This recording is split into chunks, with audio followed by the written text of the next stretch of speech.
Hello, everyone. I am Officer Paramedic Amakai Shaman of the Roseville Police Department Emergency Services Unit, and this is going to be the first of what will hopefully be a fairly comprehensive series of basic training videos in the field of law enforcement role play in Second Life. Specifically, today I will be discussing how to properly conduct a routine motor vehicle stop. If you have any questions regarding this video, please feel free to contact me in World, and I'd be happy to answer whatever questions you may have. So, without further ado, let's get into it. The first thing I would like to discuss is proper positioning of your vehicle. Now, I understand that most of you are probably not going to be utilizing the Pro Street Trauma 1. I'm in a bit of a unique situation, but regardless, the proper tenets of positioning are going to remain the same. So the first thing I would like you to notice is that I am positioned approximately one vehicle's length, or a little bit less than one vehicle's length, behind the vehicle that I've stopped. And I am offset into the roadway by a bit more than half my vehicle's length. Now, this does something very important. This provides me with a sort of buffer zone out into the roadway relative to the driver's side of the vehicle.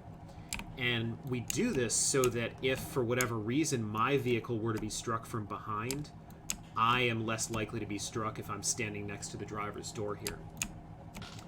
Another thing that this does is it allows me to light up the side of the vehicle and the rear of the vehicle rather than simply putting all of my available light into the rear of the vehicle. So if you're stopping somebody at night, it's going to give you a bit better visibility, and you're also going to be able to put more light onto that side view mirror, which is going to, at least to some degree, blind the driver relative to your approach.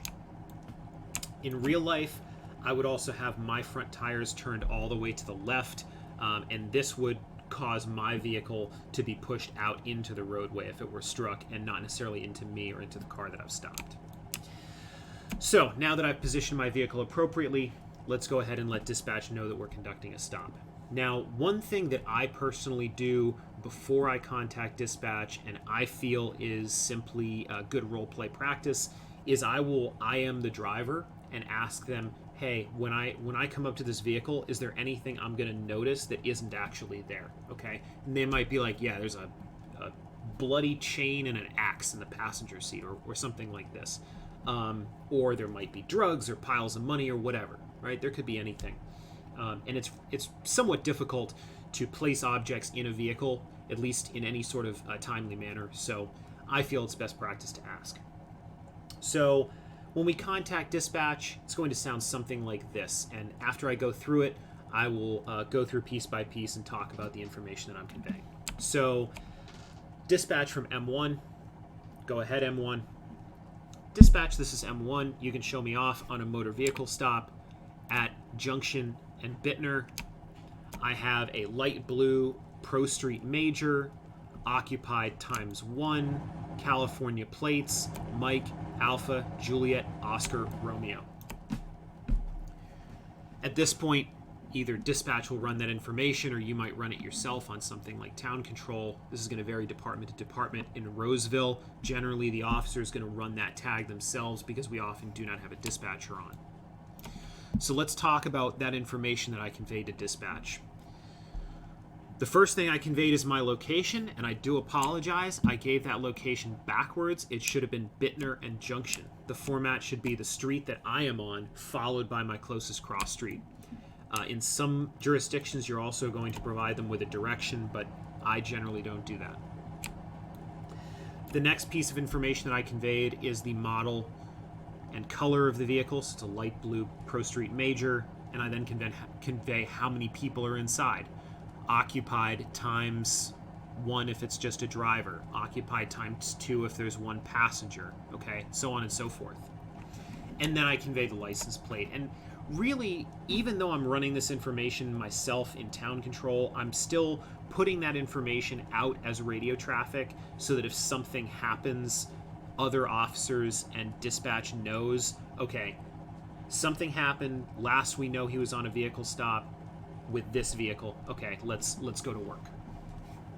All right, now that I've conveyed that information, I've run their license plate. I'm looking for any officer safety threats. Does the registered owner have some warrants? Something like this. anything that kind of might cause the hair on the back of my neck to stand up. So once we've done that, assuming that we haven't found anything, we're going to go ahead and get out of our vehicle. Now, there are two primary ways to conduct a routine traffic stop. You can either do this from the driver's side or passenger side of the vehicle. Personally, in my own practice, I will generally go with a passenger side stop for a couple of reasons.